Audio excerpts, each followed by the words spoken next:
Hello, everyone. Welcome back to another episode of Star Wars Alliance, your home on the Geek Ultimate Alliance Podcast Network. For any and all things Star Wars, I'm your host, as always, Katie. And with me, as per the usual, it is Clay. Clay, how are you doing today? I am doing pretty good. I stuffed food in my mouth like literally 3 minutes ago just because we decided that we wanted hot dogs today because we bought buns, but then quickly realized we never bought the actual hot dogs.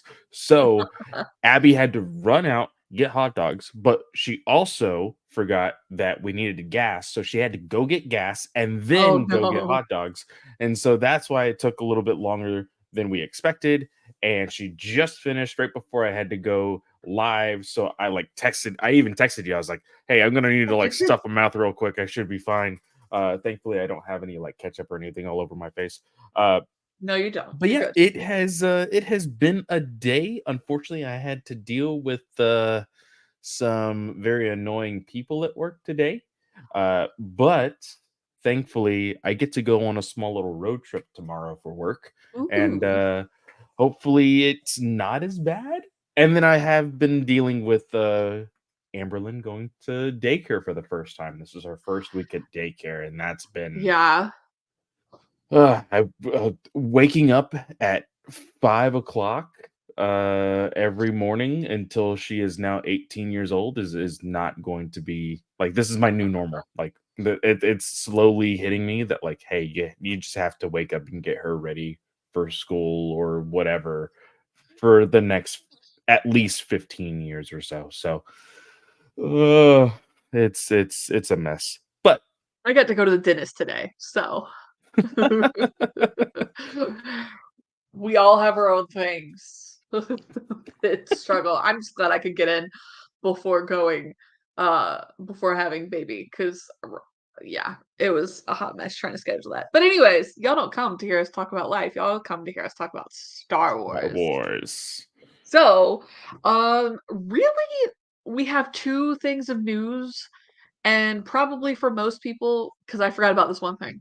Um, Probably for most people, one of these things is not very much news, but the other is. So, the first thing that most people will probably care about, is that the Acolyte season 2 is reportedly already in the works at Lucasfilm, and the writers' room is about to start meeting. So that is definitely fun. There's nothing other than that.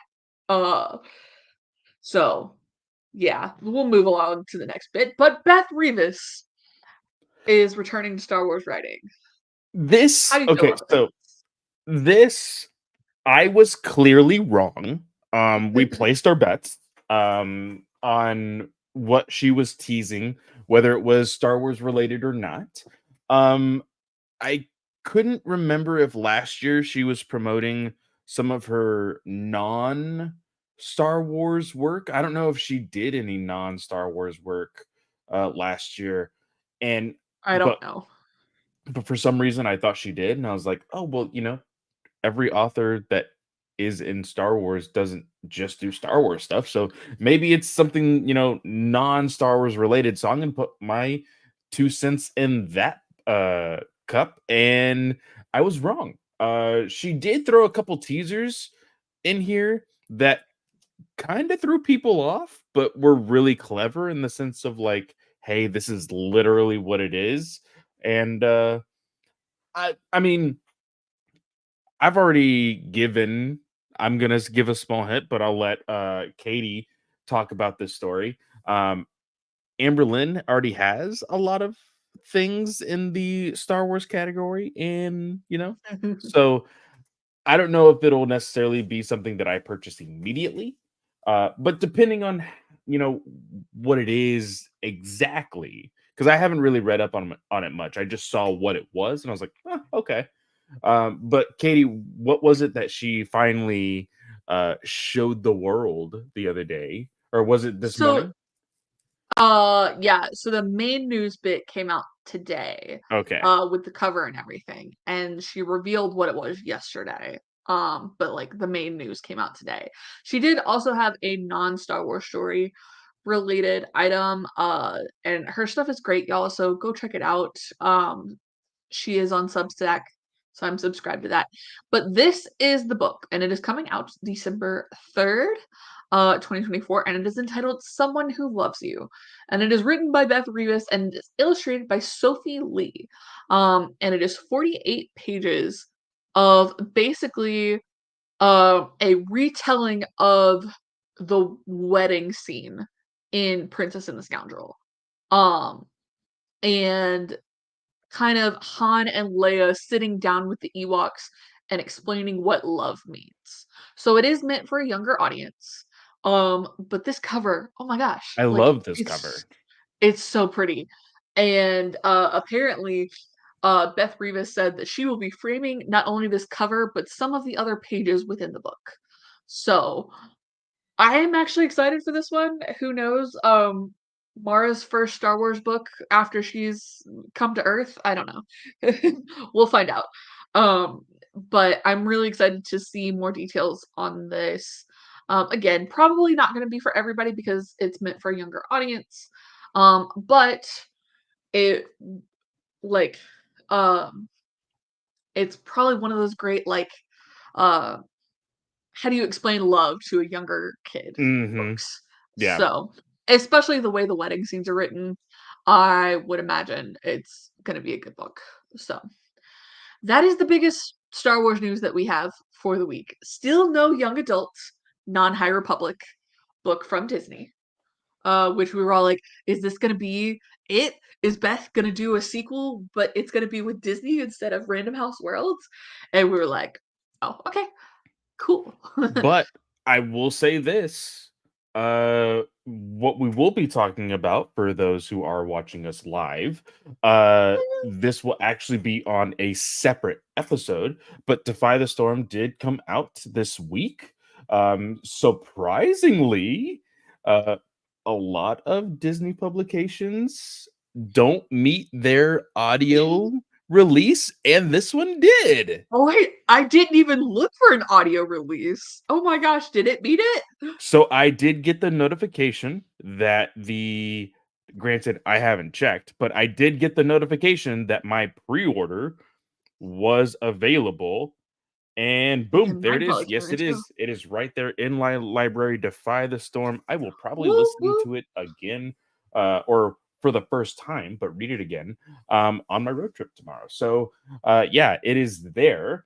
But we will be talking about Defy the Storm later tonight. Again, that will be on a separate episode for those who are listening to our podcast currently, um, because we know that not everybody is able to read these books through and through on release. So give it some time. Take your time with these things. We definitely took our time with how long we had these books, and Yeah. uh, it was a Me really fun finishing read. Saturday night.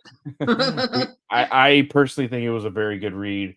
A little tease into my review there, but we will talk about that later. Yes. All right. So before we get to Defy the Storm, for those of you who are live with us, if you're live with us or watching back on the YouTube uh later, we got to talk about Bad Batch today, the return. And it's pretty much exactly what I said it was going to be last week. It is an episode where Crosshair gets to prove his trustworthiness, but we go to an interesting planet. We return to a planet Yes, we specifically. returned, and I just want to say, um, and this has been happening more often than not. It's happened to me on Ranger Alliance. It's now happening to me on Star Wars Alliance.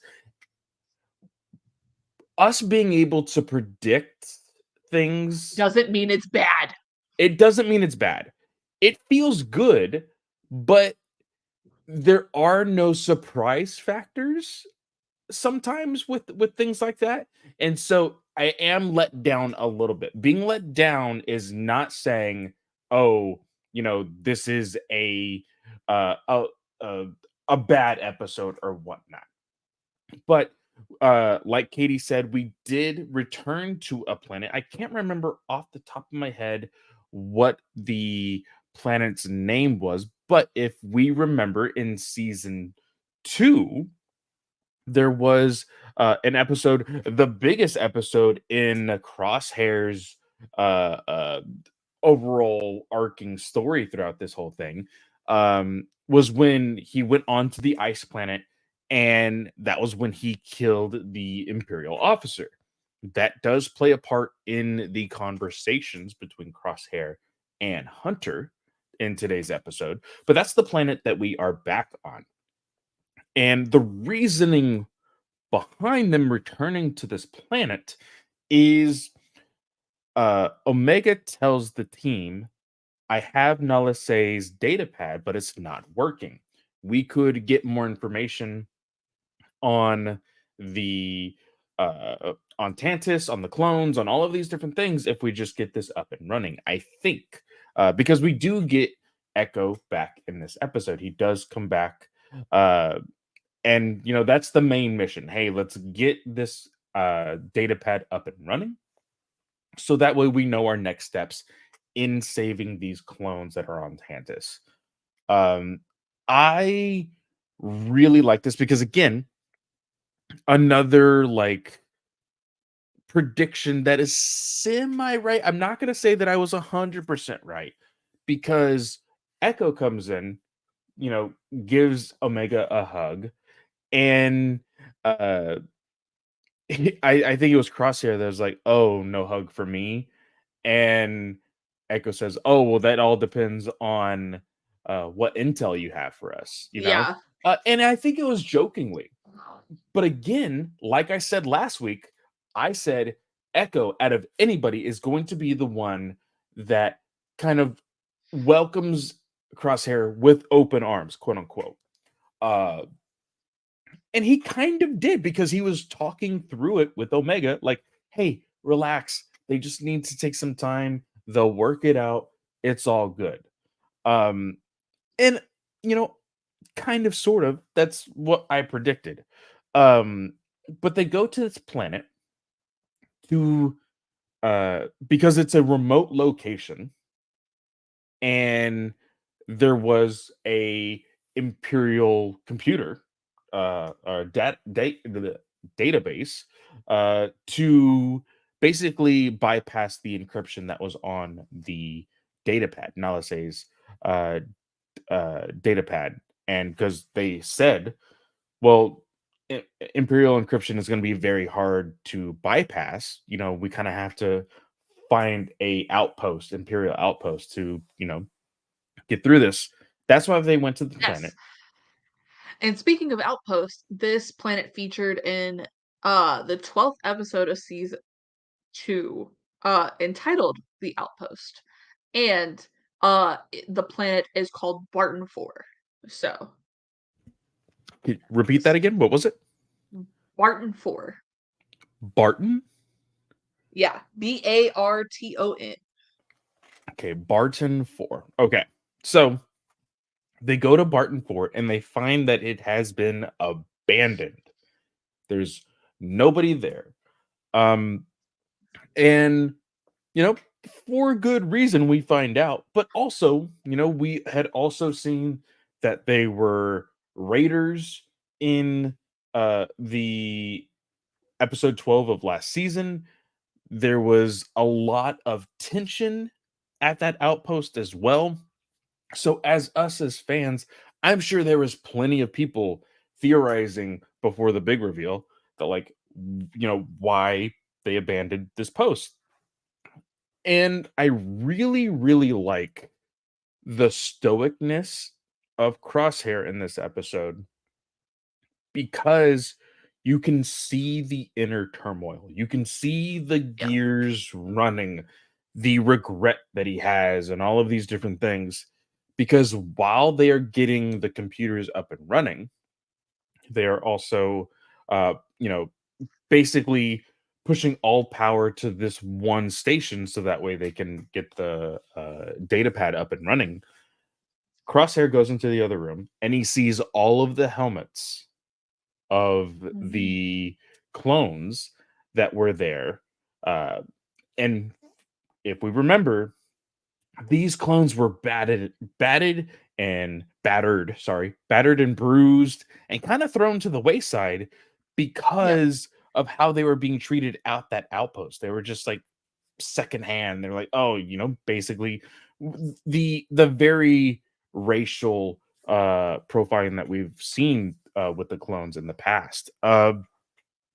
And that's kind of what got Crosshair this Imperial officer under Crosshair's skin to begin with, and that's why he eventually said, you know what, F the Empire, and killed him. But here we don't see any explanation of those clones. We just see Crosshair be in his loneliness, paying respect to these clones, Yep. showing that he has turned over a new leaf. I do like this. There is a lot to say about his silence and about his actions. Um, but there is this of course looming shadow of Hunter, who is not very trustworthy of Crosshair. How did you feel about this approach with Hunter and eventually when they kind of go at it a little bit? You know, Crosshair kind of just called it out as he saw it and was completely accurate in my opinion. That Hunter's pissed off that Crosshair was able to get Omega out and This he was a couldn't low get. blow. I personally thought that was a little bit of a low blow. But it's exactly what Hunter was feeling. Like you could just see it on Hunter's face, especially in the last episode where it's like, hello, is anybody home? Like, as soon as sees Crosshair, it's just like, no, absolutely not. Like, what are you gonna do? What are you gonna do? Yeah. But we see that well, it's teased in the very beginning that there are these silos, not silos, these let's just call them notch posts, emitting some sort of frequency out of the perimeter of the base. We know this because Batcher immediately got irritated when they landed. Nope. Uh, and that's when kind of Hunter had the inkling of like, hey, what are you not telling us? Like, what's going on here? And we eventually find out that there is a giant space worm Mhm. on this planet, and it becomes the conflict of the episode. And we are also dealing with Crosshair's inability to be as accurate of a shooter as he once was. This Yep, the is shaky hand. this is an ongoing thing that we've seen since the beginning of this season. And I believe like near the tail end of last season, I'm pretty sure. Um, do you think he's going to get back to his old ways, or is this his body shutting down? We all know that, well, okay, not all of us, but like um we've seen it in Legends in particular where clones would have issues as they got older. We know that they've got a accelerated growth. Like Omega even calls attention to it in this episode where Hmm. um Crosshair's like, "Well, you're still just a kid." And Omega's like, "Well, I'm older than you, so shut up." No, she says, "Well, I'm older than you, little brother." And, like Yeah. just that little stab, and I absolutely love it. Yeah. And so it's just, we see it called out, so it could be that he's just facing the troubles of aging. He's also been experimented on. So he could potentially just be losing the functionality in that hand and he's going to have to readjust. In the poster for season 3, we see Omega with like her crossbow type thing, but it also seems to have a piece of Crosshair's weapon attached to it. So it could be that he's going to take up maybe training Omega to shoot a little bit better. But he may also kind of take on a new role. Well, it's funny that you say that because for one, I never noticed her crossbow was a piece of his, because at the beginning of this episode, when he was attempting to practice, she came up on him and was like, hey, so what does it mean to be this? So she is wanting to learn more.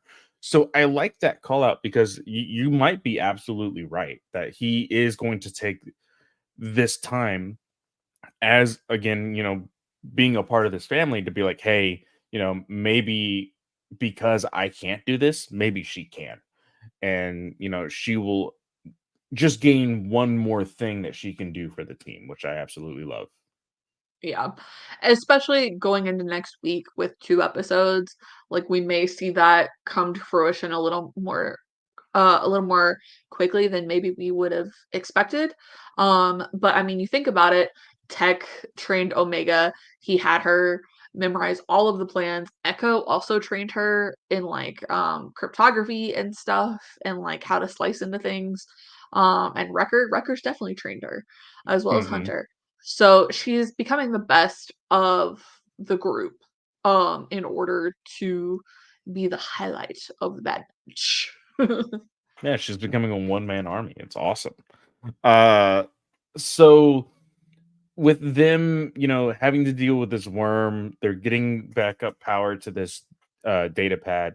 Uh, but it's not saying much. It's all medical records, no real good intel on like location of Tantus, kind of like what they were wanting and everything else. And Yeah, the they have, biggest thing Echo says it gives them is the number of clones that are yeah. actually being held prisoner Mhm. on, Tantus. But they are able to eventually get the worm outside of the perimeter and they get the frequency back up and running. While this is happening, we Hunter gets to actually see Crosshair actually save him. And so this is like a small little moment of like, hey, you're really on the team again. Thanks for saving my ass. But they do have a moment at the end of the episode where Crosshair is truthful with him. He's like, hey, I've done things that I am not proud of. And we've seen those things with last season. We saw how, kind of he killed people. He did he kill clones? I can't remember if he did or not. I think he did. He might have, In uh, the very beginning of the season, I think. uh, I can't remember if he had or not. But I'm gonna look through his bio real fast. there, it got dark. And he being able to be this truthful to Hunter really shows that like, hey, I can't be this person who is killing non like what's the right word? Nonsensically, I think. Just for the like he can't kill just to kill.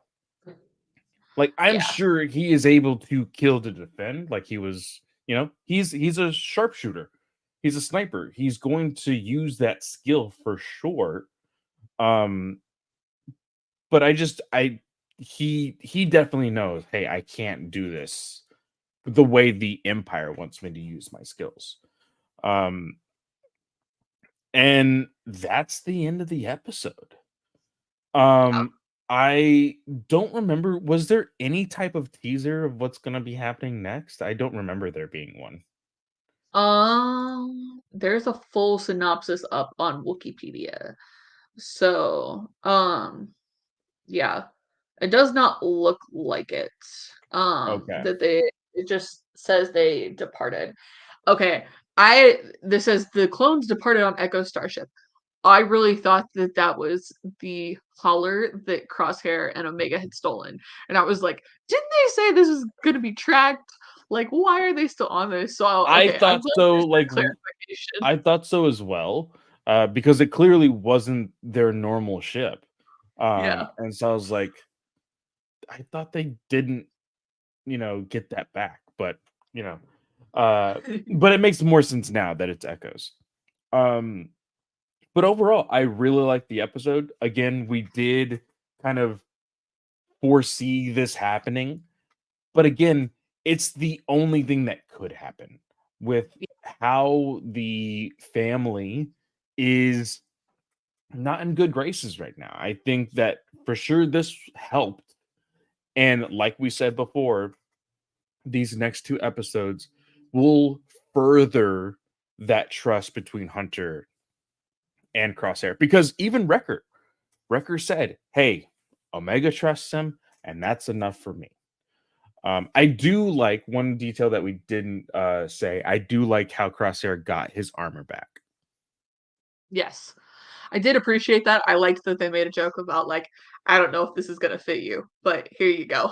Like I that I always like the acknowledgement, like, hey, people change sizes and being tortured for months on end could probably Yeah, cause you some issues. Like, malnutrition is a real thing when things like that happen. yeah.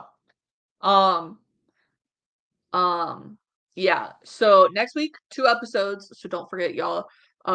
That is what you can expect. I would imagine we're gonna get in deep again. We have not seen everything from the trailer for the Bad Batch because we still have not seen Rex at all. Yeah. So, and he was in the trailer. I don't know if there was any other particular shots, but I do know that one in particular. So that is what we will be paying attention for next. At least knowing what to expect. All right. Well, that leaves us with just our Defy the Storm review. So, if you Yes. are here on YouTube watching, which I don't think there is, and you haven't read it, then wait until you read it and then come back. Um, but this is going to be the start of the new episode. So if you are here listening to us, this is our Defy the Storm review. We are very excited to be talking about this. Unfortunately, we've had some scheduling conflicts that has kind of veered us from being able to release it when we wanted to, but we weren't going to forget about it because, of course, we are always covering these Star Wars novels. Yes. This And y'all, is you can completely blame me for that. Okay. Let's just be real. Play's trying to be nice. You can blame me for it. 100%. This Crying me a piece of is bitch. the third book of the first wave of the third and final High Republic wave of novels, So okay, maybe? it's the third book of wave one of phase three. Phase 3. That's what I meant. Phase 3. Um so um of course, this is Defy the Storm. This was written by Tessa Gratton and Justine Ireland. Uh, I did not get the chance to read their author to author. I really want them to do a podcast of this so I could actually Yes. hear them say this, because again, yes, I'm reading these books. That's wonderful, but I'm at work most of the time. I can't just by the time I get home, I'm tired. I want to listen to this while I'm working. I think that would be amazing. Yeah. I think Star Wars is still struggling with um th their return to like YouTube and the listening environment Where from the strike. has where The High Republic show, Kristen Baver with This yeah, Week in Star Wars, like it's all gone. And like they've been doing like TikToks for This Week in Star Wars and it sucks. Point really? blank. Yeah. I have not seen it. I need to go double check if I'm following Star Wars on TikTok. And then Uh, hopefully so I know it's on their YouTube Shorts. I don't personally have a TikTok, but I also know it's been on their Instagram. So it oh, should okay. be on Okay. TikTok. Okay. Um, that's wild. There was just so much juicy information that always came from the High Republic show and everything else. Hopefully it comes back. We don't know, but hopefully it does. They Um, filmed one in December and then just never released it. So, that's not nice. yeah. Either way, Katie, this book should be fresh on your mind. I've taken a 2-week break from reading anything. Whoa. Uh um Even which I reading feel like is physical gonna books bite is me. a It's going to struggle. bite me in the ass for not reading our next book, because I'm gonna rush to finish The Living Force for our review later this month. Um, but so Defy the Storm.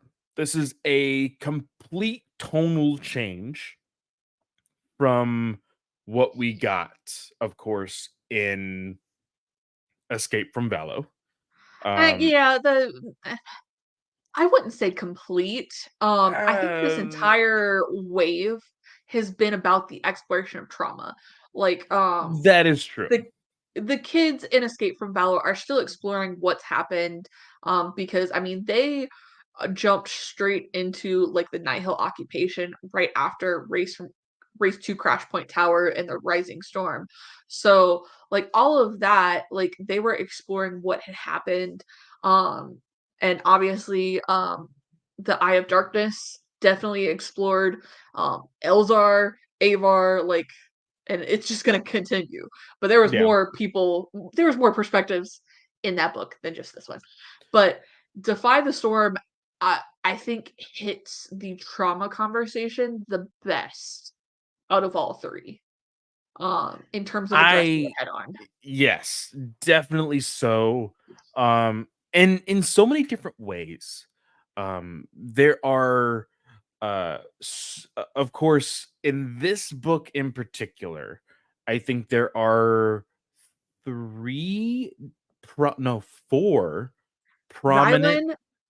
Xylan, um, oh my gosh, Jordana, Mhm. Avon, Avon and and Vernestra. Vernestra, yes. So there are these 4, um, and oh, I guess not. So, uh, there was another character that tagged along with Jordana near the tail end, but I think he never got a perspective out of this book. Yeah, he didn't get Uh, a perspective, but that character was Car Santeca, I think. yes. Yeah, Care. I'm sorry, Yeah, Care. Care Car. Interchanged that name, uh, which is why I listen to audiobooks, people, so that way I know how to pronounce things correctly. Um, but um, they all had different forms of trauma and all dealt with it different ways. And there are very quote unquote stereotypical ways of dealing with trauma that worked in those individual perspectives because there was a lesson to be learned in those moments. And I Yeah, loved, especially with oh shoot, literally just said the name. uh Vernestra, Jordana, Care, Xylan, Avon. Avon, sorry. uh Avon and her story. Yeah, So uh I really loved all of that. Um but there's something that we have been debating with Vernestra's story yeah, that I was completely like, hey, this definitely happened. This is this is the worst part of Vernestra's story. Um, and then we kind of saw that, hey, this isn't true. This is what happened.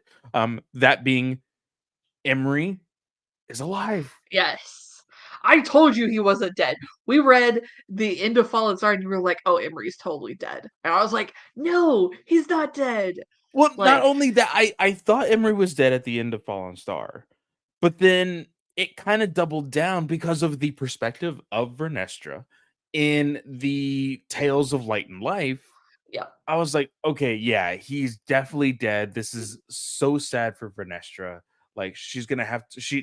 Not only did she lose her master, Stellan, but she lost her Padawan. Like this is so heartbreaking for her. yeah. Um, and I want to hit her story first. All right, well, Because let's finish overall thoughts on the book okay, first okay, before okay, okay. diving into individual So characters. so uh, well, you keep going. Like overall thoughts.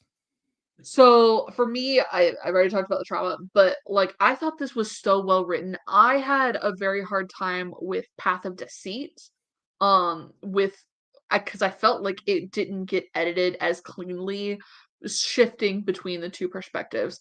Um, and the authors on authors, we're not going to go into details on it, but they actually talk about, hey, I wanted you to write this perspective or this perspective, like kind of going back and forth, and that this was very well edited, um, to make sure that it feels like one author versus two. Mhm. Um, so I appreciated that as somebody who like can tell like the difference with like the writing tone and everything. But um oh gosh, I loved the introduction of Karis and Tekka. I actually appreciated Xylan a lot more this book than I did in Out of the Shadows. Like this book makes me appreciate Out of the Shadows a ton Well, more. okay, but Xylan was a complete ass in Out of the Yes. Shadows. He was Yes. like the, just the pretty boy, I got money, like just but also like tried to be suave. Like he was there to be like I'm pretty sure I said this when we did our review, but he was the fill-in for what could be like a Lando, but it was coming on too strong, you know?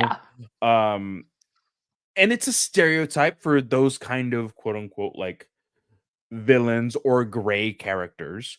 Um, Zaylan in here, Xylan. Xylan, uh, felt such like a again because you see he has his own motivations and Yeah. like he kind of wants to try to manipulate people and all of these different things. But again, you see kind of the trauma that he's had to deal with, and you see through working with all of these people that his heart gets changed a little bit. And so, let's just do this and do that. I love just a small little tease for one of my favorite parts. The oh, I have this drink inside of one of these walls thing, and he like hides That was the so tracker. funny. It was so good. It was so fun. But yeah, I really enjoyed his character. And you're right. I it elevates him from his first appearance in the High Republic to seeing him now. Like, yeah, I like I said, he was meant to be this type of character in Out of the Shadows, and he definitely hit the mark because I didn't like him in that. But seeing him in a new light in Defy the Storm, I have a better appreciation for Yeah, for sure. Um, as far as Avon goes, I was glad she wasn't like a whiny character like I have felt like she was. I really appreciated the growth, and I know that's primarily due to Starlight Beacon falling and having to deal with the Nihil. Um, I also really love Deva Lompops. If you have not read Justina Ireland's comics, for the War of the Bounty Hunters one shot about Deva, um, or the Stana Staros comic, Deva Lompop is a great character, and I love the longevity that they give to that species because I feel like Dev is just going to become just like a character that you could see like fly on the wall like Maz. I know I don't want that to become like a big thing in Star Wars. Like we're just going to give everybody longevity, every species. But it. yeah, Deva is amazing. I love her. Um, Vernestra, we've kind of talked about Vernestra. We'll get into her. Um, Jordana. It felt awkward having just Jordana and not Silvestri around for the back half of the book. I understood why it needed to happen and that we needed some separation because it was getting to the point where everybody was going to converge together and then you risk having too many perspectives, too many voices. And so I can appreciate that they let her go off on her own, Jordana. Um, but I missed Silvestri in the background, if that makes Mhm. sense. I did like the highlight of her every time she was with Jordana. Um, it's these small little like comfy, cozy moments Yeah, within the because this book is so heavy. You have these moments with these two characters that are absolutely in love, and kind of want to like take on the galaxy all on their own, and are like kind of like hopeless romantics as well. Like I really do enjoy them. They Mhm. are great together. But I did like Jordana's story. Because it's this, of course, the uh uh graphs and uh spark Santecas. Santecas. It's like this whole, thing that we've seen throughout the High Republic, and even I'm pretty sure is there any mention of them outside of the High Republic? Yeah, so, one of the Santecas helps Santeca, yeah. Luke, Yeah, um, in the sequel well, before the sequel trilogy. He's mentioned primarily in Shadows of the Sith, but he's at the beginning of The Force Awakens when, he hands off the piece, to find Luke. that's right. Yeah, yeah, yeah. Um, So, like, we know that these 2 families are very important to, what we now know as Star Wars. Um, and so getting into their world a little bit, I really yeah. like that. But Jordana's family in particular, for anybody who has, like, long distant, kind of awkward relationships with their family, I feel like you could really connect to this because it's like Yeah. even Jordana, and it's nothing like, "Hey, like, I hate you" type stuff. It's just like, "Hey, because of things that happened, unfortunate circumstances, we haven't really gotten to grown as a family." Um, and she does have this moment where she's like, "Oh, you've grown so much." She's like, and the little girl's like, "You haven't even seen me before. What are you talking about?" Because she was so young to even remember that type of thing. Yeah. Like, I've had those moments with family members before too. And I do like that. And even like when they are introduced to the story and the heaviness of like where they live and everything else, like that is intense. Um, but yeah, I like Jordana's story. Um, what are we landing It's on? Cair. Yeah, So that's where I'm like, "Care."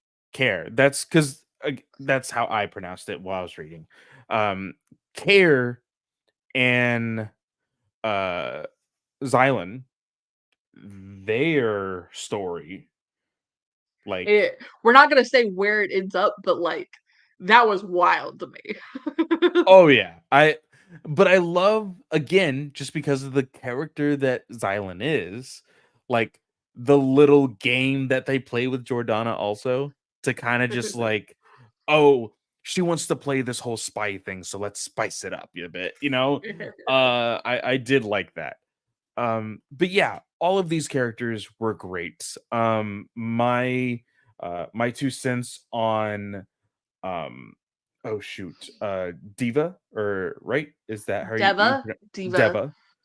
Um wait, how do you her spelling of the It's name Deva. yeah, Diva. That's how I said it, Diva. No, Um I've always I said guess stick I with guess an Diva would A. be DI, right? So Yeah. Deva. Deva sounds more Star Wars like. Um, Deva, I love Deva because she is one of the most contradicting characters in the sense of Yeah. like, oh, you guys are awesome, and we're gonna have fun, and we're gonna do all this. Hey, while y'all are doing this, I'm gonna go eat this dude. Bye. It's just like, Yes. what? It's so strange, but it totally works. Like, you It just need does. that character that helps mentor Avon into the great beyond, but then She's like also a just runs mama off and is bear like, to "I'm" Avon, which I Yes! also like also. It's kinda like this tough love that's like, "Hey, I will go to the ends of the galaxy for you, but also you need to learn."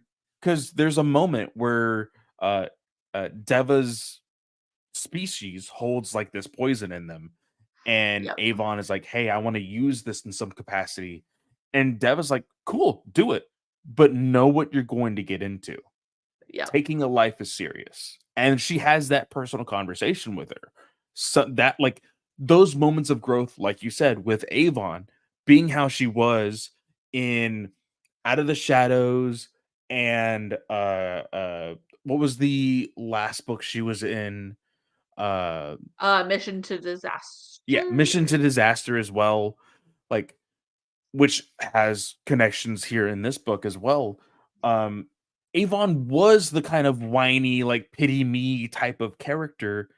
This, she has been forced to grow because of the events that have taken place, because of the complete monster that her mother has turned into. Yeah, You know, A- all of these, excuse me, all of these different things I really enjoyed her character, and I really enjoyed the very, very dramatic trauma and, like, life change that happens in the middle of this book for her. Um, she gets confronted with the idea of taking a life, we'll get to that later. Um, that is that definitely changes her as a human as a human, you know? yeah, So I really do like that as well. yeah, It definitely changes the character and how they are gonna progress throughout this, phase. yeah. I'll be interested to see how things line up because there's two scenes at the end that technically could spoil what happens in the book. That are like typically more than what we like to get into, but they're so important, I think, to the future Mhm. of wave two that we're gonna talk about them. But we're gonna hold off on those until the very end. Yeah. Um, but now we're gonna talk dead spoilers. Everything's fair game except Avon at Lightning Crash. I will say that. We're like, yeah. I Uh, would say like we need to hold off on that because I feel like that's a big moment for her. okay, okay. Yeah, yeah, yeah. We'll keep that as the big surprise for readers. And for those who don't wanna read, you'll just never know. Yep. Or Um, just go read the summary on Wikipedia. Like it'll be that is good. I also promise. true. Um, but I wanted to go to Vernestra first because Vernestra was a character that, again, like we said, we did read a story about her in Tales of Light and Life. And so we've kind of known the path she has started to walk. Her introduction into this book, she has gone like full like, hey, I'm no longer a Jedi type of thing. Almost. Not necessarily, she hasn't given up everything, but She at the pulls the same Wayseeker approach. yes, yeah. Uh and she's living among like this like people that like she doesn't understand them, they don't understand her, and they're kind of picking up each other's language kind of, but they've basically learned to coexist. I Uh picture it like Peach in the middle of the Toad people yeah. in Mario Yeah. Kart. Yeah. Uh and I really like this cuz I'm like okay, she's moved on. What brings her back into the fold of everything? Clearly that is Avon. But then you get hit with all of this emotion because Avon comes and it's like, "Hey, Emery's alive." And like nothing Avon says after that, like, Vernestra Yep, hears nothing else, and she just starts this wave of emotion. She cries and bawls, and, like, I could picture it being just, like, this very emotional, ugly cry because there's a moment yeah. where, like, even Avon, like, embraces her and all of this other stuff. Um, again, it's this thing that we have continued to see. It's no longer a surprise to us. This outward show of emotion with Jedi, which is very unfamiliar to the Jedi of what we've known for Yep. many, many years in this franchise. We see it now, and I love these moments because it's moments that we as humans, not in the Star Wars world, can relate to. And I do Yeah. like these moments. Um, but People there made fun of is me. This is kind of off topic, but people made fun of me for loving Birds of Prey to the extent that I did, but it's because you get to see these superhero people have real emotion yeah, on the screen. And like that's what matters to me at the end of the day. I want to connect to the characters on a level that I relate to. And I'm gonna sit there and bawl if you tell me that somebody I thought was dead was alive. Like point yeah. blank. And Vernestra I has a couple good cries in this book. Oh yeah, a couple of them. Um and when she hears this, she's like, "Okay, let's go." But she's also learning about everything that's been going on with Mhm. the Oculation Zone I and I laughed so hard at the video thing that there was like a summary video, and I was like, yeah, that like is the Star that Wars was explained it's video. it was really weird because it's this moment of like, hey, if you don't know what's going on in the world, just watch this YouTube video, and that's basically what she did. Yeah. This hollow net type of uh thing told her everything. Told her, I pictured it like a Star Wars explains recap. yeah, Like to basically. their videos. I actually now that I'm gonna make that canon now. Uh but she learns about everything here. Um, her story, like again, we one thing that has continued to happen here is she does get visions. That is something that does happen in this book. A lot less than I Would thought you it was going to happen. But oh, what were we going to say? so into the visions. So she gets them she's only been getting them previously in her sleep. And so she tries to avoid sleep at the beginning of the book. Hmm. But then she actually gets them while she's awake. She gets 2 distinct ones. Hmm. One kind of in the middle, and when she gets on board, we do get to see the vessel crew. The vessel crew, Wreath is able to get Avon to take, or Wreath is able to get the vessel crew to take Avon to Vernestra, and then they go to the next planet to meet Dema We get and to see everything. Geode again. Yes, which we got so much more description on Geode, and I still am like, I need to see this on a screen because how the fuck did Avon play like this game, Dejarik with Geode? Like, how does that work? I just want to know. Okay, um, so she has one on the vessel, which tells her basically, hey, you need to stick with Avon, Hmm. basically. And then at the end, um, can't remember the one at the end. Oh my gosh, So but there's another one at the end. the end was very, very interesting because she talks to uh uh Deva Yeah, about about the the path. coordinates that she got at the end of Out of. Was it Out of the Shadows? Yeah, it was Out of the Shadows. Hmm. Um, and Deva tells her, yeah, that was in my history books and like legends and stuff. But the really cool thing about it was when she started to think about the coordinates, she could get the concept of the idea of the coordinates, but not the coordinates themselves. So she Yep. literally had to write them without looking. But at the exact same time that Deva looked at them, the wind blew and moved the sand. And then Deva was like, "Oh, I got enough of that to understand what it was." And this is Planet X. That is You got to clearly think it's what this Planet is. X.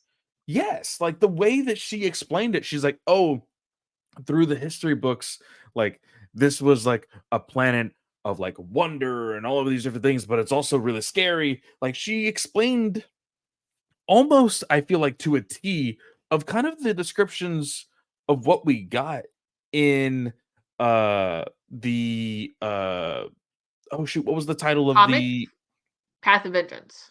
no, the book that the race to Planet X, right? Was it Race to Planet Yeah. X? What was the Yeah. yeah, like almost to a T of that. Like, I genuinely believe that it's Planet X. And I think Vernestra is now the key to defeating the Nameless.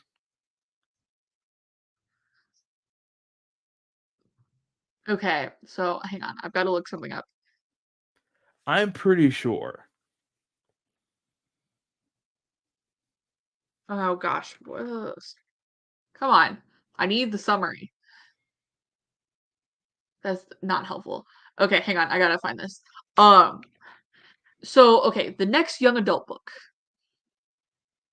Okay, I've got a better solution. We're just gonna pull up Amazon.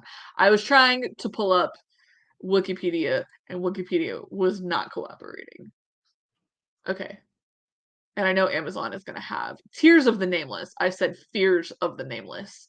Okay, so the next young adult book, Tears of the Nameless. It has been over a year since the fall of the Starlight Beacons space station, and both heroes and villains alike must face the consequences of their decisions.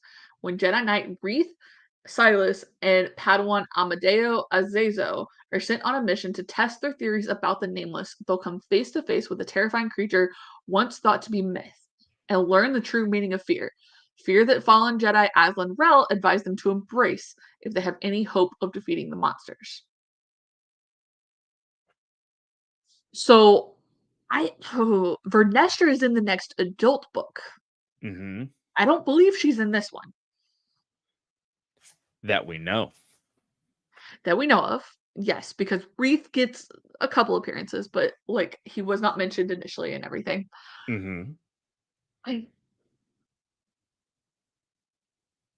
because I feel like, especially with the end that we got, I feel like Trials of the Jedi is going to be about Elzar Mann.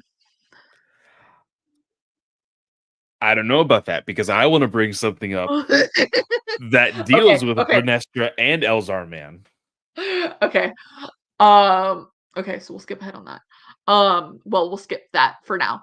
Um, There's an yeah, awkward interaction, very awkward interaction between Elzar and between Vernestra because at the end, yeah, we knew, we've always known yep, what happened with Elzar that has him in such turmoil recently, but Silvestri, her mother, we know that Elzar killed her in cold blood, kind of, not really. Circumstantial accident, we could say. But Vernestra was so quick to judge. Now, again, Vernestra, in my mind, from what we have read, has never done anything so bad that it's like, oh, you're a hypocrite. But like, she was like, oh, Elzar did this. And like, she was ready. Like, again, she did not do this, but I feel like it is a Elzar, either you tell the council or I tell the council. Like, she almost it's turned into a full Karen at the end of this book with Elzar. I was so surprised. And again, there's an awkward interaction because at one moment, Elzar talks to Venestra. Huge age gap in my mind, by the way. yep. Huge age gap. Especially She considering Stellan was her master, exactly. and Uh Elzar and Stellan were in the same class. Elzar goes to Vernestra and he's like, "Could I ever be as good as Stellan? Or good as a as good of a Jedi as Stellan?" And again, she's like, she bites her lip because she's quick to just be like, "Ugh," like, I don't want to say that Stellan would never kill somebody in cold blood. Like, she didn't say this, but like, you could definitely tell this is what she's thinking. And she's like, well, as Stellan once said, and she da da da da, makes me think, what if Elzar is never able to be held accountable because of something you said? Because what I said for Temptation of the Force, where Mm-hmm. one of them's gonna die. Mm-hmm.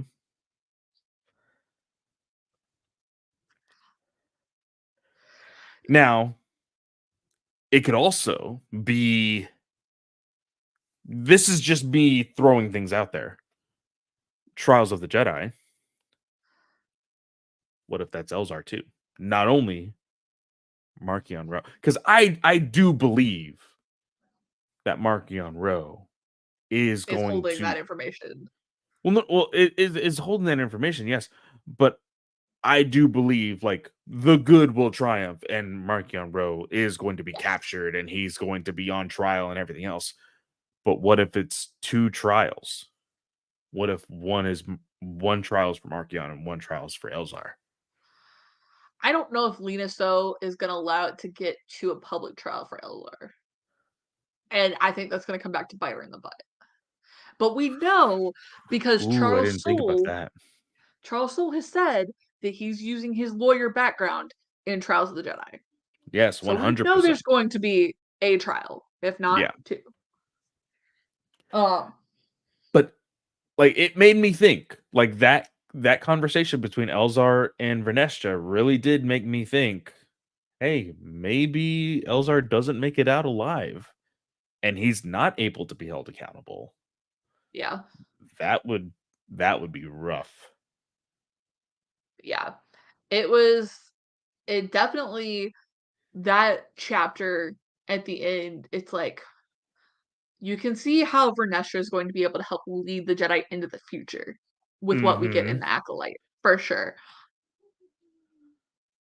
I need the Acolyte to come out. I know it's currently set or rumored to be the first week of June. I need it to come out after Temptation of the Force because then we can fully get what Vernestra accomplishes in that book. And I know Star Wars isn't going to listen, but like, yeah. Um, no, I loved Vernestra in this book. Mhm. I especially liked getting to see her. Like, we have seen her handle the trauma of losing Stellan and then thinking she lost Emery. What really got me in this was her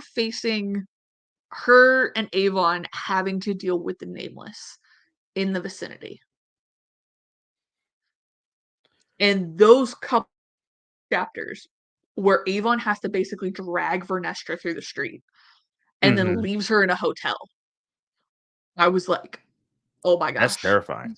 It's because again, we get these descriptions of how the force users are so affected by the nameless, and just the way that again Vernestra, she's never had to deal with these things ever, like whereas all Yep, the other Jedi that we have followed through the High Republic have come either in direct contact or in such a even far distance contact where it's still affecting them in a very dramatic way.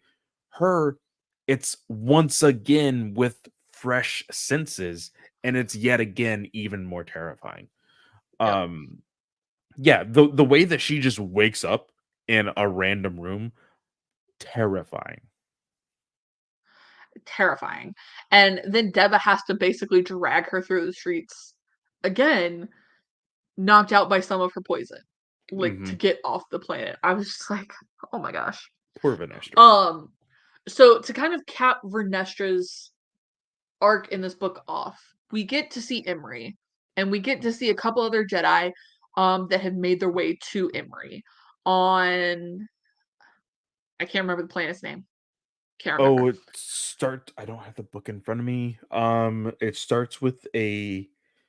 Oh, shoot! Hold on.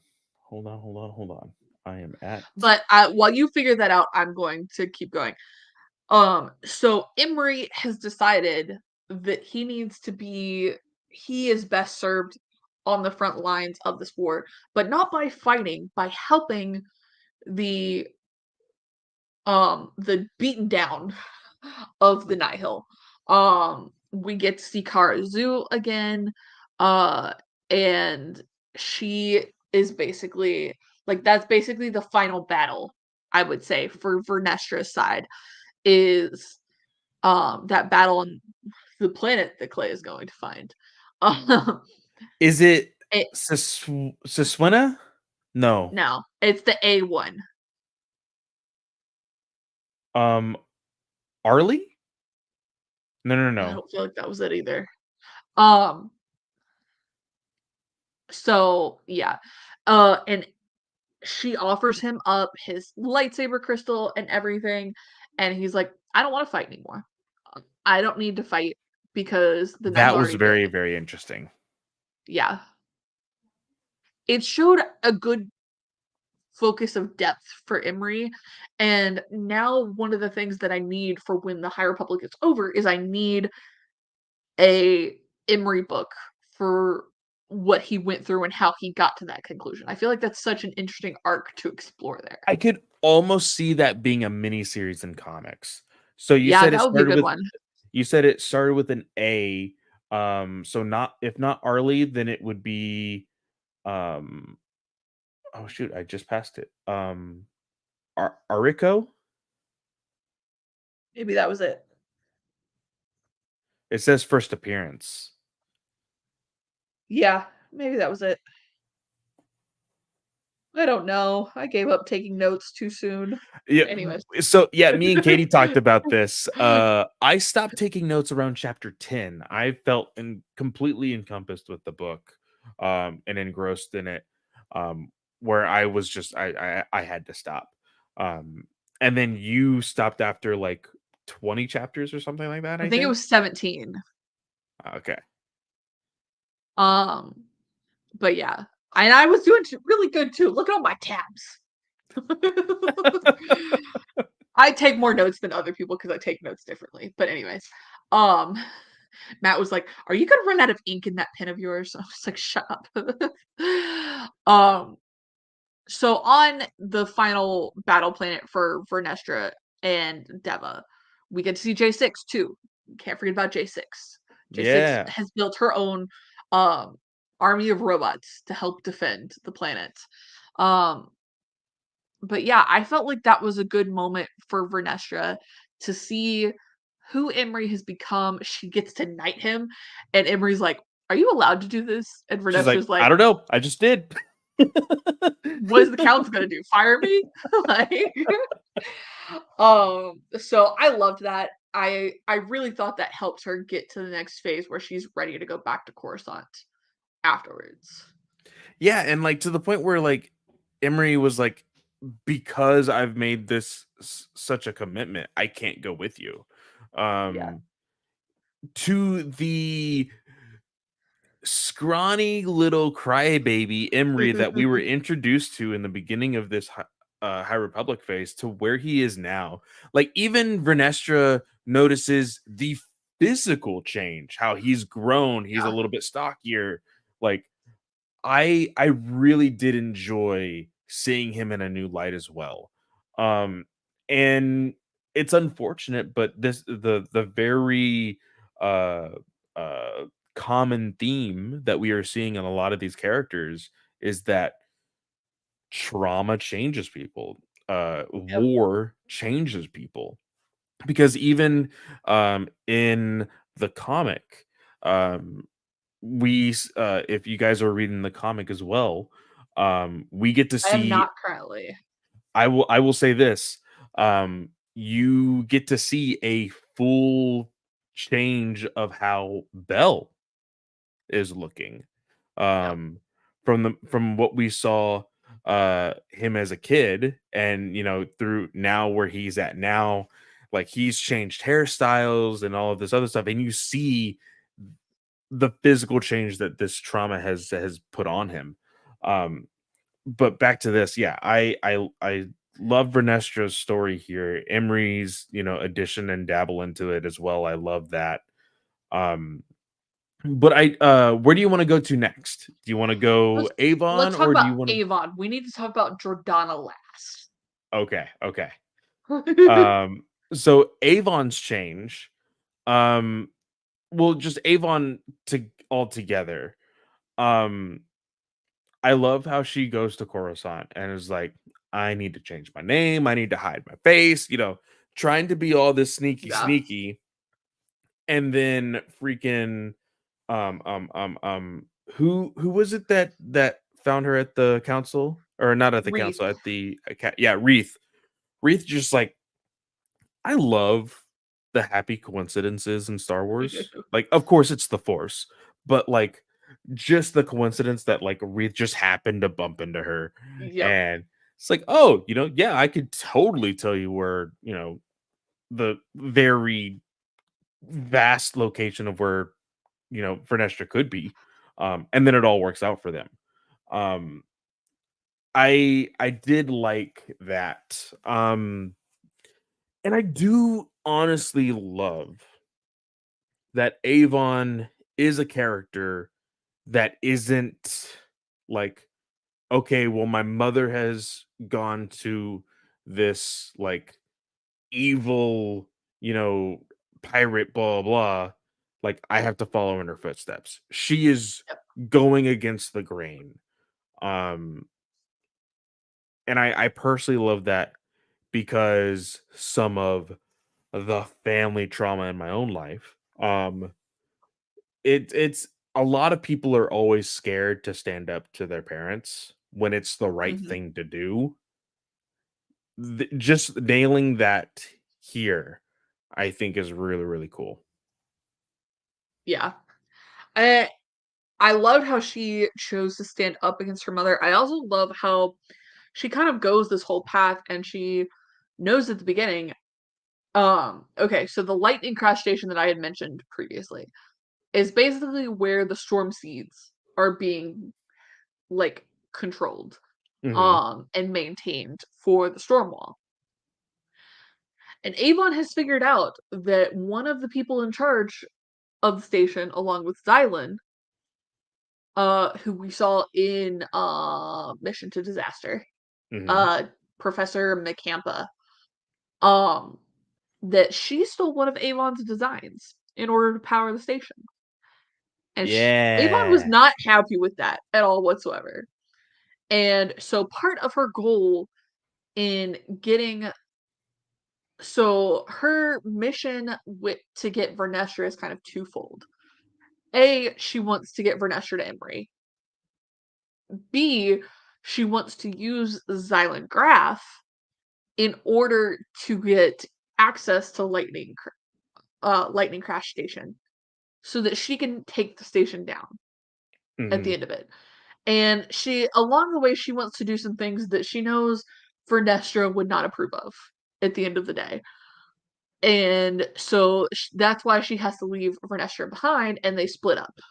And I wanted to talk to you about that. How did you feel about there being a quote unquote good character in Avon making a decision like, "Hey, my decision on how to stop this whole thing from happening and engrossing the isolation zone, it's morally not going to equate to any Jedi. Like it's not gonna vibe with any of them. But the only one that's gonna help me is Vernestra because we know each other so well. And plus, I know where her Padawan is. Like Yeah. she manipulates Vernestra. Like And genuinely. How I did you don't feel about that? I feel like she could have been honest because I feel like at the end of the day, the initial Jedi that we were presented was Obi-Wan Kenobi, who approved of taking down the Death Star and trying to get the Death Star taken down. Mhm. Like, so, and Luke does that, and Luke murders a billion people on that moon. On that moon, on the station that's the size of a moon. Yeah. Like, point blank. Everybody talks about it. And it's like, oh, he's a Jedi, but he murdered a bunch of people.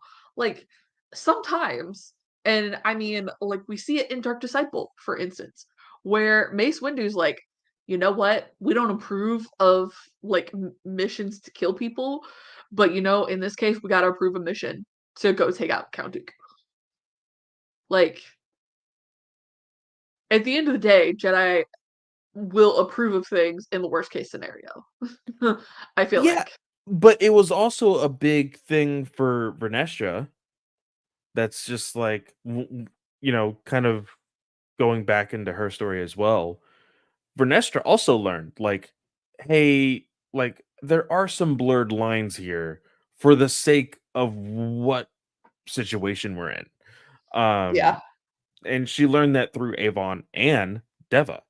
But Avon, like, I kind of got angry at her for like Yeah. kind of telling Vernestra one thing and then completely doing another. And then, like, I'm sorry, there's one moment where she is needing to question or like I can't Xylan? remember. Where she questioned Xylan for the passcodes No, no, no, and no. everything. No, no, no. When she told Vernestra to watch Star Wars Explained while she Oh, goes yes, and the does something woman. else. Yeah, the lady at the store counter. Like that was oh gosh. Again, it nothing she didn't kill anybody at that moment. It was just like Yeah, a like she became so cold, and kind of cutthroat at the same time of just being like, "Hey, Vernestra, look at that over there," and then doing all this other stuff. That was what I was kind of like, you're like you're gonna get caught, and it's gonna come back to bite you, and it never did. that part didn't bug me. What bugged me was Avon says that Vernestra's a friend, and they're still friends by the end of the book. But Yes. you leave your friend in a chaotic moment where she was just probably the most vulnerable she's ever been in her entire life. Hmm. And you leave her alone in a hotel room To go question, yeah. to go question Xylan and then to go off to a lightning crash. It's That like, was one thing that also kind of irked me. Like in this book, all of our characters gather together in one spot, and and for me, I'm thinking, okay, these people are all going to go on one adventure, and they're like, okay, we're all together now. We all need to split up, and I'm like, this makes no sense. What's going on? that didn't bug me. That really didn't bug me. Um, the splitting up because it helped kind of get every bit of the story you needed because you couldn't leave Emery off on his own. And Hmm. then you had to do the lightning crash stuff so that Avon can kind of figure out like, hey, this is not who I'm meant to be. Like I handle this through science. I don't destroy a station. Hmm. Like I don't do this. And then Jordana's stuff is like big for like the next part Oh, of 100%. High Republic. So like you had to split up and I think they handled it all very well. So Yeah. I with Avon also. Um, this blurring of the lines kind of. The lesson that she learns, and again, there's a big moment that we are not going to spoil, for the sake of it is a moment that you guys need to read on your own because it really does it have hits this hard. life. It's it does have this life lesson for her, but in the end, like you see all of these things happening to her, you see her blurring the lines a little bit. Um, but when push comes to shove, like you said, she does end up, you know, still being on the side of being a good person because there's at the end of the book, like her and Vernistra are just like chilling in one of the hallways of the Yep. uh academy. A small little spoiler there. And they embrace, they're like, okay, see you later and go their separate ways. Um, but there is a lot in between there to really push. And honestly, I think even though that story has kind of been over and done with as far as what we read here in Defy the Storm, I could definitely see in future books it still coming back to bite her and there still being something for her to learn. I could see that too, for Yeah. sure. Um, I think that's mainly it for Avon. We have called Xylan a perspective character, but he's mainly a perspective character until everybody gets together and then he's with the person that he's meant to be. Yeah, and I then would he's say. kinda just dragged around everywhere. Yeah. I His just re wanna mention the my favorite part of Zalen's character when he was in, Out of the Shadows and now again here in, Defy the Storm, his dog makes another appearance, Yes, Blinka. best part of the book. Um, Having this giant, what do they call it? A snow dog. Yeah. Um, I I don't think I've actually seen a concept art of Plinka at all. Oh, I think I've seen it. Blinka. She even has But her own page on Wikipedia. like just the descriptor, she is huge, giant, and I just think that if we get anything like newer as far as like Andor, just like show the species of the snow dog. I just Yeah. want to see one in live action. So there's actually no concept art, but she does have her own Wikipedia page. That's So, awesome. um, all right. So are we ready to talk about Jordana? I think we are. All right. So Jordana and Silvestri start off at the beginning of the book, and they're still in the same place they were with Out of the Shadows. They are working for Maz Kanata. I love seeing Maz appear consistently. It's just Mhm. great. Um, but basically how they get interwound into the story is Maz is hired, and therefore Maz tells Jordana and Silvestri, hey, go kidnap Xylan. Mhm. And so they bring Xylan into the fold, and the whole time Jordana is like, I need to rescue my family that is on the other side of the exclusion zone. I left them behind. I need to rescue them. And so that's where they end up is Deva said that Jordana and Silvestri get to see Vernestra and they go, okay, this is legit. Like we trust Vernestra to an extent. So Jordana says, hey, is you got an extra seat over there? And so she goes with the group to get past the occlusion zone barrier because Xylan also states that he has a Santeca contact. Mhm. The Santeca contact being Care. And again, not gonna go into the relationship there, but that is there. Um and so Jordana gets to head off, and I forget that planet name too. Um I think I just saw it actually because it is the planet and the moon yes. combination that they talk about. Because they do specify in the Wikipedia the let me actually see locations. Okay. Um so they head off to this location to go get their family. And on the planet, Jordana is having to talk to her brother and going like, "Hey, like you guys need to come off planet because there is a mysterious disease that's basically causing the plants and the structure to crumble. And anybody who touches anything that currently has the disease ends up crumbling later on."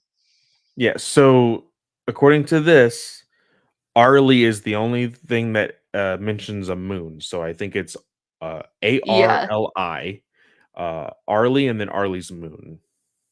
that sounds right. With So the I guess Arlie's moon, and then it says Barrage and uh Eerie Spine, I guess, are the two moons, but I it could have been Barrage. I can't remember off the top of my head. I was trying to look in the back chat in the epilogue to see if it was mentioned there. Okay, so they're on the moon. They're not on Arlie itself. But Hare and Jordana end up interacting with a Nihil ship that says nothing, and the Nihil ship says you don't want to go down to that planet. Nothing is getting off that planet. Nothing is getting off the moon. And Hare and Jordana are like, not listening to you. Like, bye. And so they go down there, and Jordana ends up exploring with Care and her brother. And they end up on a part of the moon that crumbles. Mhm. And but so they all end up back on the ship. The brother's finally like, okay, yeah, I can go. Like, I'm not gonna stay behind and try to figure out how to fix this disease. Like, we'll come back, basically.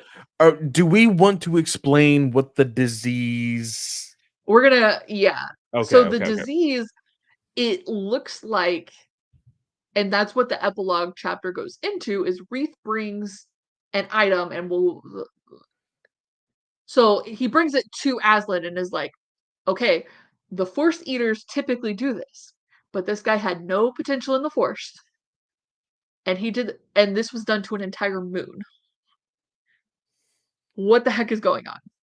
Yeah. And so it looks like the Nihil have been able to transmute whatever the Force Eaters do and do it to an entire system.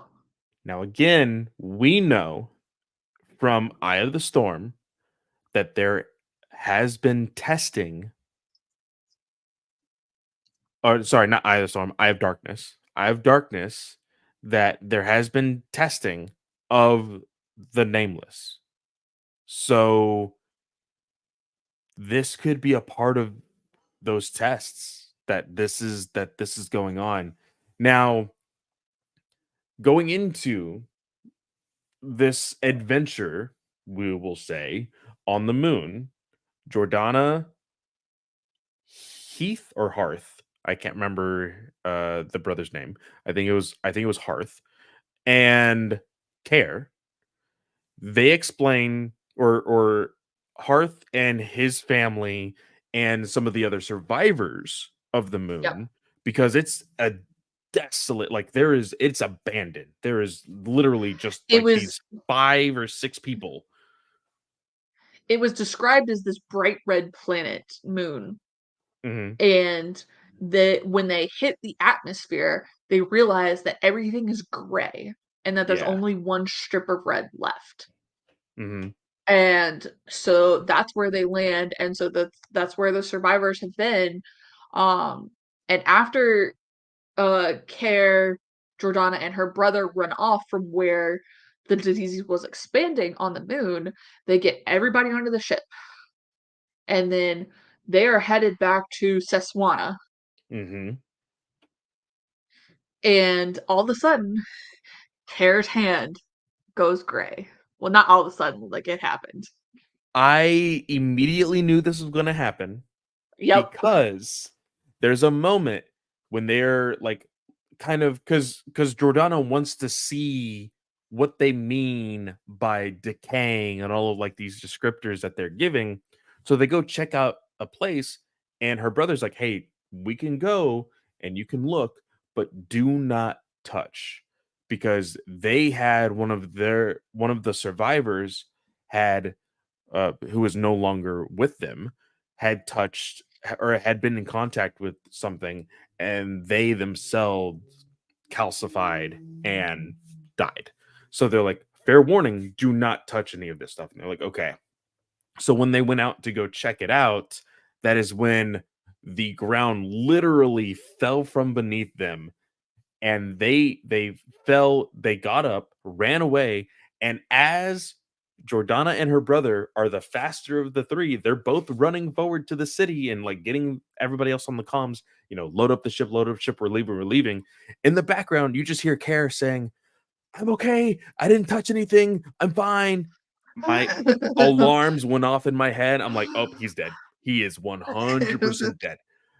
But the most heartbreaking moment, when they are in the ship, they realize that his finger is starting to decay. Everybody immediately backs up, and they're like, "Okay, what did you touch? Who'd you come in contact with?" Blah, blah, blah. And he's like, "Oh, I didn't touch anything. I just did this, this, and this." And Jordana's brother has a little daughter, and she says, "And me." Yep. My heart went into my throat, Katie. I was like, I No. cried. I cried. Now, the scary thing is we still don't know if she's affected by it Yep. because in those moments, they double checked her. She was good, but we don't know how long it's going to take a child compared to an adult on how fast these growths, encompass a body. So there's that. And when this all happens, Care is like, cut it off, cut it off. Just take it off. Like I still have one other hand. Yep. We're fine. They say that they have a stasis field, Yeah, and and they go about like just okay, well, well, I don't even think they necessarily talk about it. I think it's all in Jordana's head. It's like, okay, where do I cut? Has it already spread? Is it too far gone? Like all of these different things. And she has, oh, what does she call it? She calls it the the merrymaker. Merrymaker. Yes. The Merrymaker, which honestly sounds like a gun type of weapon, but it's a blade, a plasma-esque blade. And she's like, okay, yeah. They plan it out right then and there. Like all of the grown-ups are Yeah. all like, okay, this is what we have to do. We're gonna do this, we're gonna get the stasis field, you know, we will sterilize it and we're good. And that's what they did. And we now have a sample of this calcification of essentially what the nameless do, but the Nihil were able to do it on an entire moon. This is And insane. well, and Reef and Aslan's conversation at the end, they go into the aspect of like, oh well, the force is in all living beings, like that kind of thing. So they were, which we know, like that's been a complete standard for Star Wars for years. Mhm, That's not brand new information to us. mhm. It still can scare the crap out of you because it's Well, not like, only that, it's just like for you to be able to do it on that big of a scale. For one, is this a like is it biological in nature? Like, is it an actual item that you're placing on the moon slash planet? Is it a machine? Like, there are so many questions that we as readers should be asking. Like, how impossible is this going to feel in the sense of like, can we now prevent this from happening as far as the Jedi and everybody on the forces of mm, good? Like, it's a terrifying aspect. Like we have seen in Star Wars all of these different world destroyers, and they've all been physical machines in nature that have an off switch, that have an emergency shutdown type of thing. This is literally attacking life from the inside out. Like, yeah, that's something we haven't dealt with in Star Wars before.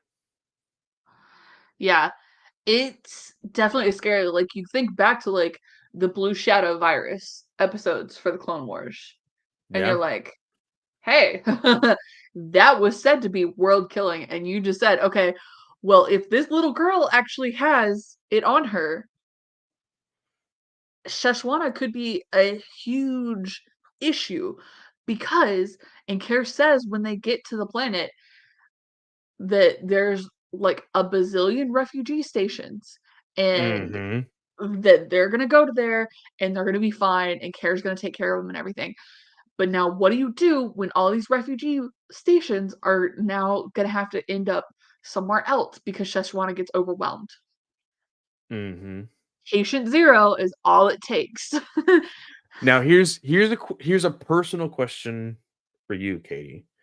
uh, We were reminded by Travis the other day that immediately after COVID, there was a wave of COVID movies that and TV shows that hit streaming services. Um, Is this too soon from the COVID shutdown? Is this going to be too real for people if this now becomes a virus attacking like novel or sequence in Star Wars rather than the Nihil? I shouldn't say rather than because I feel like the Nihil will very much be still a big part of this, but like, is this the right direction to go? I don't know because I feel like it might be another way for because just being honest, most of the people that we know who are reading the High Republic right now are on Twitter and just like big into like not big into, but like, hey, this is like caused chaos in my life and everything. So would it be maybe too soon? It kind of depends on the person, I feel like, because some people may be like, oh, this helped me handle my issues with COVID Yeah, and because it was in book form. another thing is personally, uh, there might be some people that are like, "Oh, well, the COVID shutdown was not a big deal for me because of X, Y, and Z," whereas some other people may have been heavily impacted by the COVID shutdown, and this book may or these series of events happening in the High Republic may be very traumatizing for people. Uh, and I just know that because of the huge wave of movies and TV shows, a lot of people saw that as like in bad taste. Um, I still haven't watched any disease movie I have not. since COVID. Like apparently, I know this is a little off topic, very little because this is a topic of the actual novel, but apparently, Contagion, however you want to pronounce it, with Matt Damon and Gwyneth Paltrow, like apparently that's an old movie that came out when I was in high school or Yeah, before high school, and that became like the number one trending like the first few months of COVID, and that's just terrifying. yeah. Like people, why would you Well, do and that like to yourself? even The Last of Us, like Yeah, that scares the crap out of me because it's born out of a disease. And it's yeah. like, I don't want to be a zombie. No, thank you. Like But zombies like scare the crap out of me.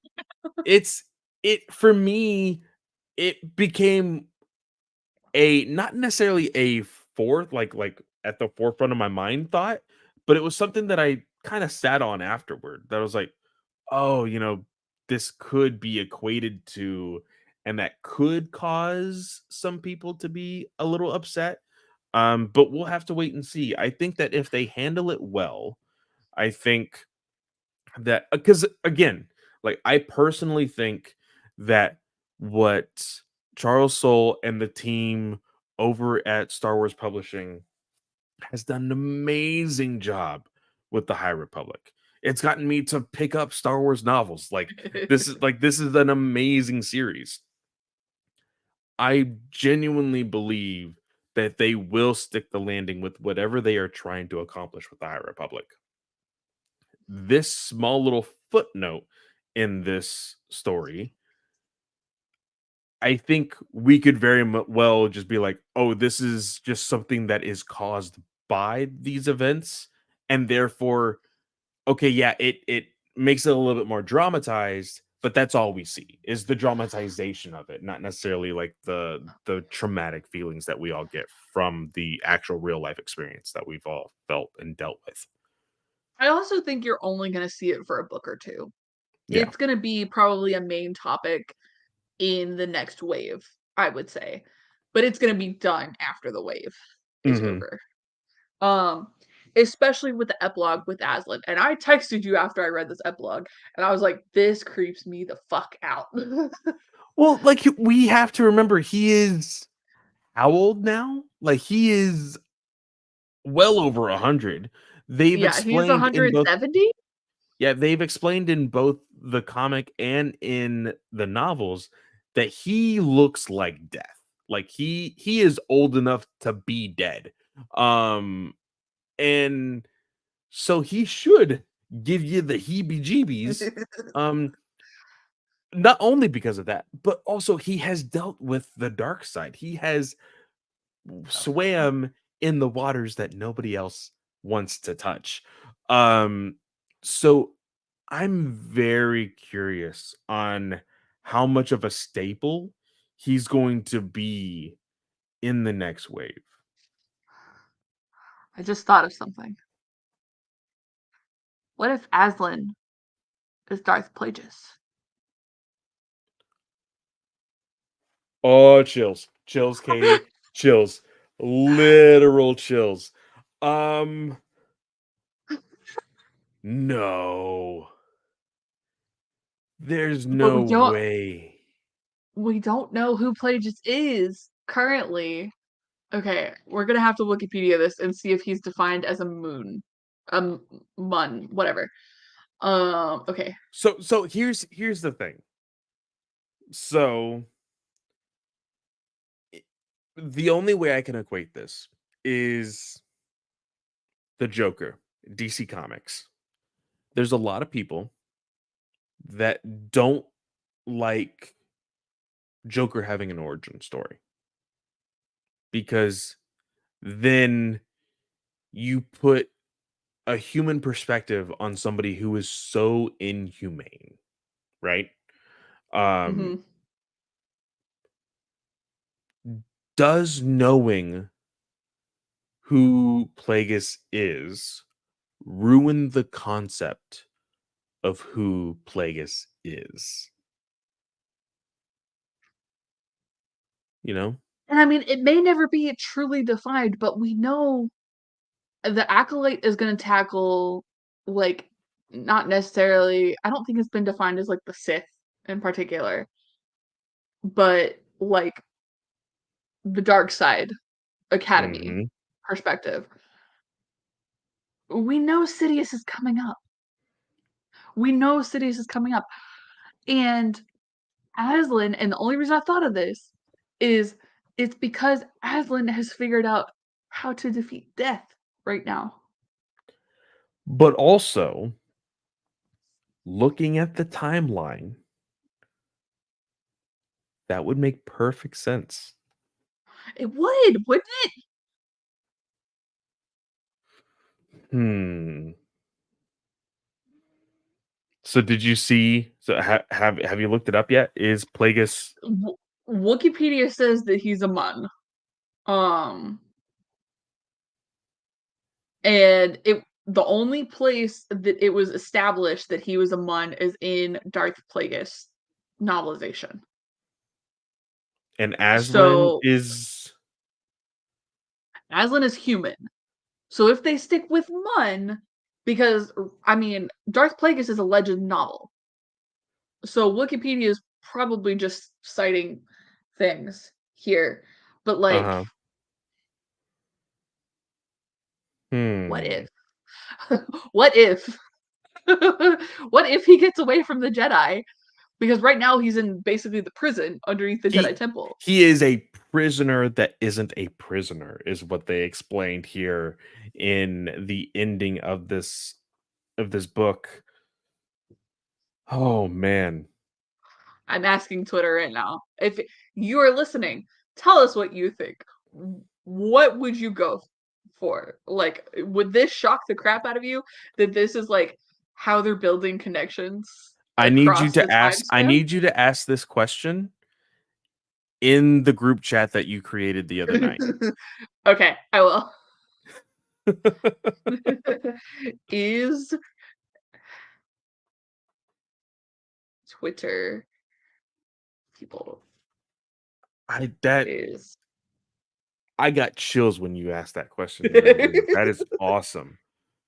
'Cause it never crossed my mind. Never crossed my mind. it never does, Especially no, no, the way Aslan was introduced into the High Republic was so right? nonchalantly. Like, in the beginning, he was just, like, just some Jedi, whatever. At the end of that book, he is, like, touched by fear for the first time. Oh, that is such a good origin. You have you read Precedent yet? No, like, I you know what? I'm gonna order it right now. Yes, Literally you gonna need to order it read right now. that before Living Force because it's such a quick read and it goes so like, oh,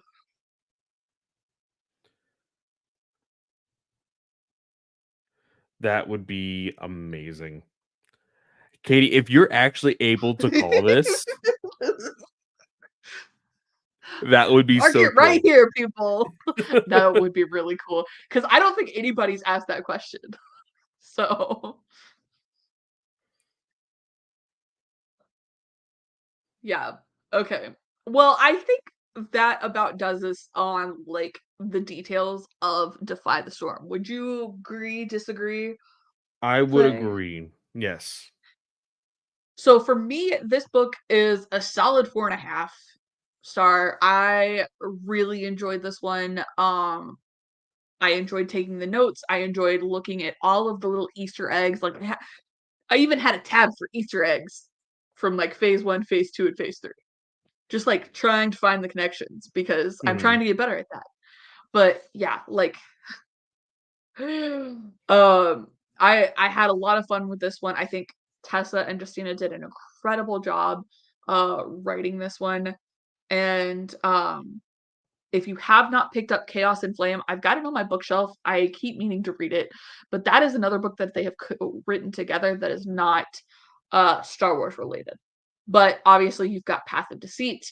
Tessa is writing the next High Republic book, Temptations of the Force. So that is where you can expect Tessa next. Justina has what does she have next? Oh my gosh. She has the final middle grade book, and I think that's it for her in the High Republic, which I hate.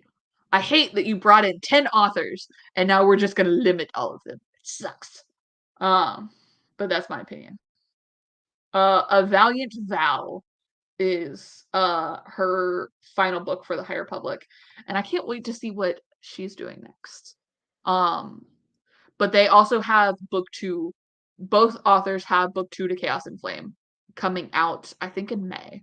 So that is what you can expect next from both of them. Clay, what did you think? Any final thoughts? So on Goodreads, I did put this as a 4 star.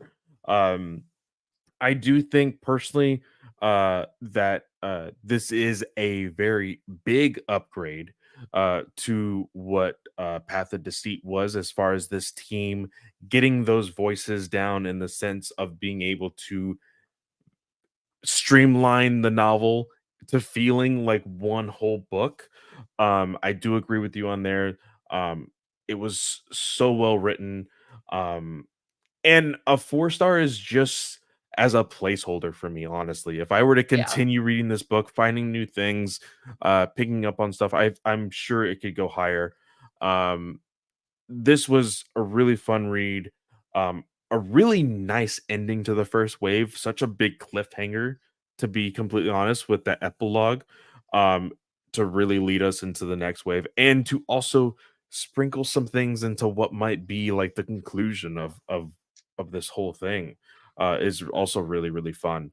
But I am looking forward to Temptations of the Force, which is going to be our next Yes. High Republic book.